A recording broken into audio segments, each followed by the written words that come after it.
Les propos de Emmanuel Macron qui fâchent. Le président français appelle à utiliser le réseau France Média Monde pour faire face aux narratifs russes, chinois et turcs qui décrivent de plus en plus la politique française à l'étranger comme étant une politique néocolonialiste. Emmanuel Macron déclare, je cite, « Le continent africain en est le meilleur laboratoire ». Très vite, la réaction de la SDJ de RFI se fera pas attendre. France Média Monde va de suite recadrer le président français et se désolidariser de ses propos via un communiqué intitulé « Non, Monsieur Macron, FMM n'est pas le porte-voix de l'Élysée ». C'est toujours un immense plaisir de vous retrouver, mesdames et messieurs. Bienvenue à ce nouveau numéro de Roundup sur Africa Move. Retour sur les récentes déclarations de Emmanuel Macron à l'occasion de la traditionnelle conférence des ambassadeurs en début de ce mois de septembre. Mais retour surtout sur les différentes réactions qui en suivent, celles de France Média Monde, mais aussi celles de Moscou, de Ankara et de Pékin. Au sorti de cette édition de Roundup, retour sur le dossier de la saisine du Conseil de sécurité des Nations Unies par les autorités maliennes à l'égard de Paris.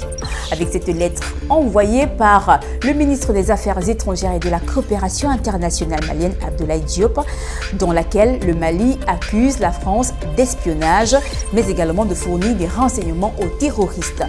Pour en parler, nous avons eu au micro d'Africa Move Madame Amina Fofana, membre du Conseil national de transition au Mali. La femme politique a séjourné à Douala, capitale économique camerounaise, dans le cadre des grandes conférences des universités panafricaines. Nous avons pu recueillir son analyse et son avis sur ce fait d'actualité marquant de son pays et retour également sur désormais la crispation des relations diplomatiques, sécuritaires et politiques entre la France et Bamako. On en parle dans ce nouveau numéro de Roundup, épisode 8 qui démarre tout de suite.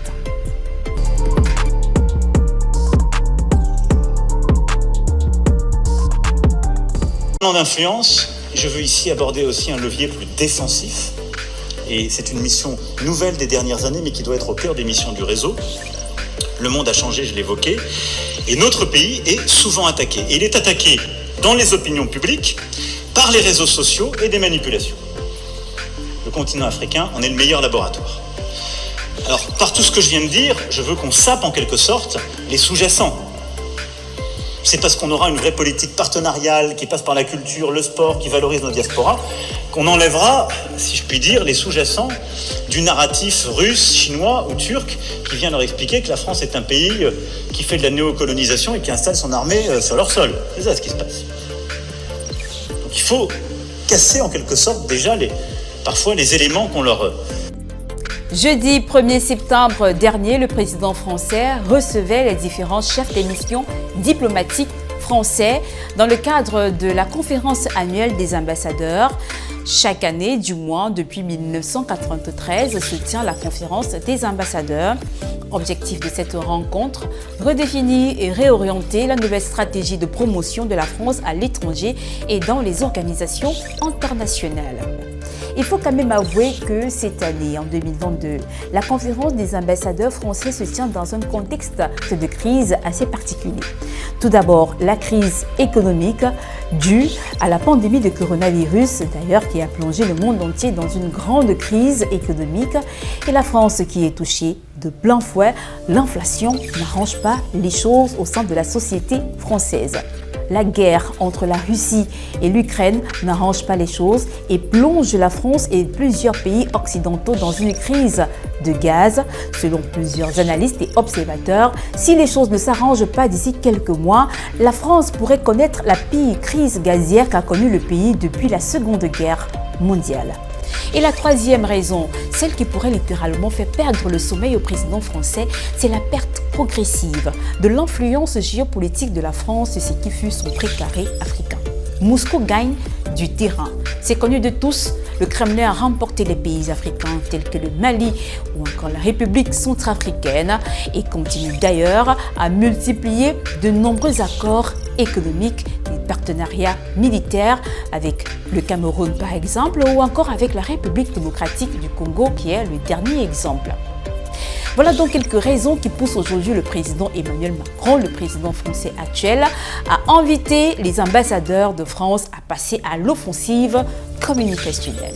Je vous invite à prendre cet extrait de l'émission Appel sur l'actualité du célèbre journaliste Juan Gomez sur RFI et de savoir exactement comment Radio France Internationale a accueilli ces propos de Emmanuel Macron.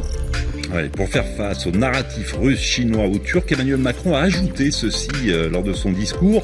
Nous devons beaucoup mieux utiliser le réseau France Média Monde qui est absolument clé, qui doit être une force pour nous. Fin de citation. Pierre Firsion, rappelons aux auditeurs que France Média Monde, c'est RFI, France 24, mais aussi Monte Carlo Doualiya. Oui, ces propos ont provoqué une vive émotion au sein des rédactions du groupe. Non, monsieur Macron, FMM n'est pas le porte-voix de l'Élysée, a réagi vendredi la SDJ, la Société des journalistes de RFI, dans un communiqué. Monsieur le Président, si les rédactions de RFI, France 24 et Monte Carlo Doualiya s'emploient sans relâche et avec conscience à déconstruire les narratifs, à traquer les fake news d'où qu'elles viennent, écrivent les représentants de la rédaction, nos journalistes ne sont en aucun cas et ne seront jamais un outil au service de votre communication et de votre politique.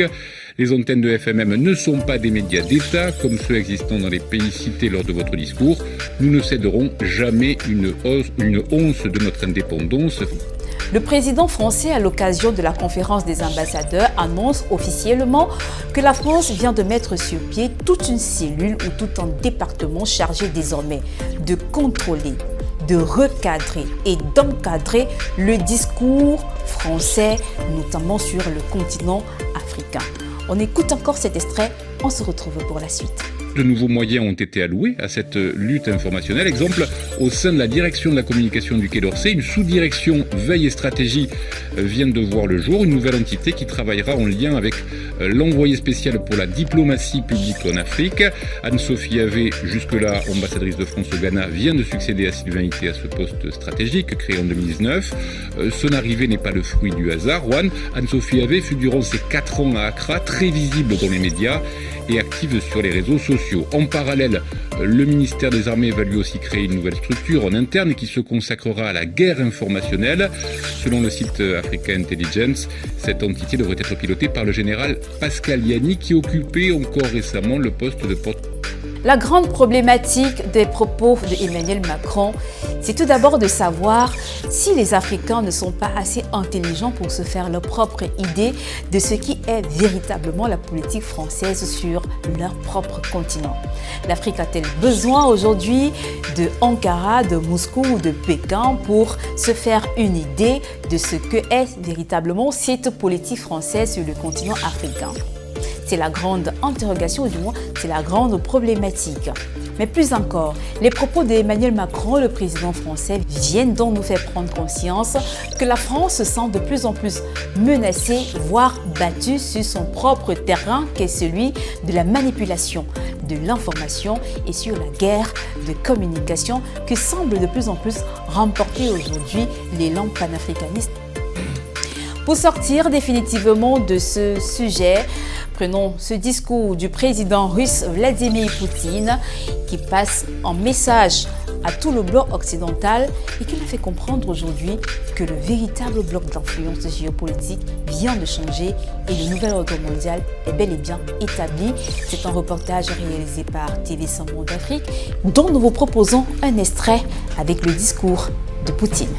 Devant les délégations de plusieurs pays asiatiques, le chef du Kremlin a envoyé un message fort à l'Europe et aux États-Unis.